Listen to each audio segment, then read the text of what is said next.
قبر کو بوسہ دینا اور سجدہ کرنا کیسا ہے؟ یاد رکھیے گا، قبر کو سجدہ کرنا، صاحب مزار کو سجدہ کرنا یہ حرام ہے، اور قبر کو بوسہ دینا یہ ممنوع ہے۔ علامہ نظام الدین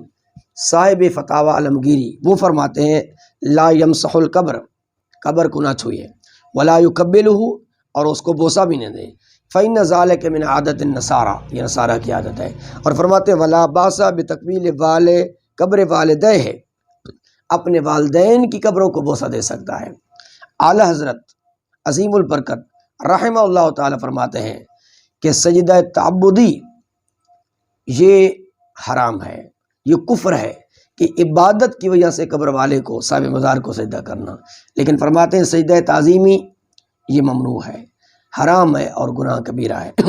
اعلیٰ حضرت رحمۃ اللہ تعالی علیہ سے پوچھا جاتا ہے، سوال کیا گیا،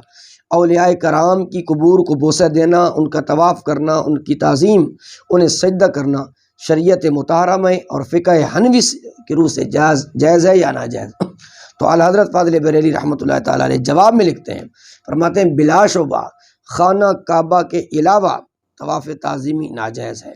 اور غیر خدا کو سجدہ ہماری شریعت میں حرام ہے، اور فرماتے ہیں قبر کو بوسہ دینا علماء کے درمیان اختلاف ہے، لیکن فرماتے ہیں احوط یہی ہے، احتیاط اسی کے اندر ہے کہ بوسہ بھی نہ دیا جائے۔ جب اعلیٰ حضرت فاضل بریلوی رحمۃ اللہ تعالی علیہ اس مسئلے کو بیان کرتے ہیں تو کچھ علماء اختلاف کرتے ہیں کہ جن کے نزدیک بوسہ دینا جائز ہے، لیکن اعلیٰ حضرت فرماتے ہیں احتیاط اسی میں ہے، کیونکہ اگر لوگ بوسہ دینا شروع کر دیں گے تو پھر قریب ہے کہ لوگ سجدہ کرنا بھی شروع کر دیں۔ فرماتے ہیں احوط احتیاط یہی ہے کہ قبر کو بوسہ بھی نہ دیا جائے۔ واللہ اعلم بالصواب۔